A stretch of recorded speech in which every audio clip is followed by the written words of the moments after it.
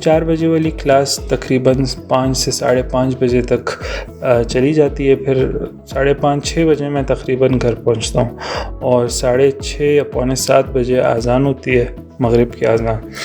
तो कोशिश करता हूँ कि मैं मगरिब की भी जो नमाज़ है, मगरिब और इशा की, वो घर के पास ही एक मस्जिद है, वहाँ जाके अदा करूँ। और क्योंकि आपको पता है नमाज जमात का सवाब बहुत ज़्यादा है। बचपन में तो हम जब पाकिस्तान में थे तो ज़्यादा इन चीज़ों की तरफ हमारा ध्यान नहीं था कि नमाज जमात भी कुछ है।